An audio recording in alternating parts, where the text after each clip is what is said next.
Hi guys, ayan, bagong online game. It was released on April of 2025.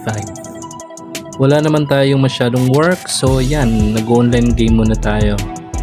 Nasa level 50 na ako. Syempre bago yan, create muna tayo ng character. Ay, yan si girl, yun yung character ko. Ang pangalan niya Demigod. Para siyang life after actually.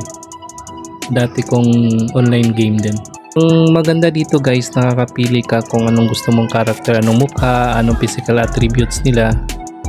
Syempre bago yan, bow at saka sayaw.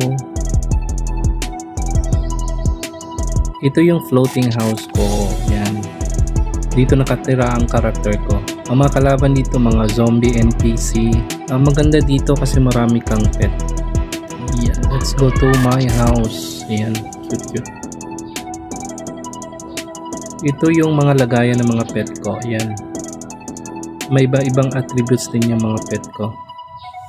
Yung iba healing, yung iba pang combat. Show ko kayo yun ng isang pet ko. Ito si Dino. Ito yung nagluluto sa akin. Ang chef ko yan.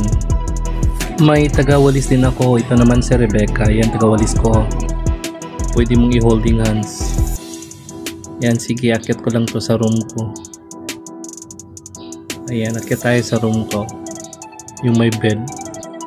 Let's go, Rebecca. Let's go. Ayan, dining ko yan. Let's go up to my room. Open eh. Up. Anyway. Ulit ang room ko. Dito ako natutulog. Syempre, pagtipan natin si Rebecca. Paluin natin. Ang layo. Sana kaya yun. Nandito ako sa may top ng bahay ko. Yan. Yun yung view. Kasi nasa desert ako nakatira eh. Yan yung view niya. Cute. Tara talon tayo para makita nyo yung view ng bahay ko na floating siya. Yahoo! Yeah. Ayan o. Floating yung bahay ko at ang taas-taas. Pag namamatay ka talaga yan. Ganyan kataas yung bahay ko at saka floating yan. Puro wood muna kasi level 50 pa, mahirap pa. Yan yung bahay ko, yan, tinitira gamit ang BB boom ko at saka sniper ko. Yun si Dino. Thank you for watching guys. Yahoo! Bye!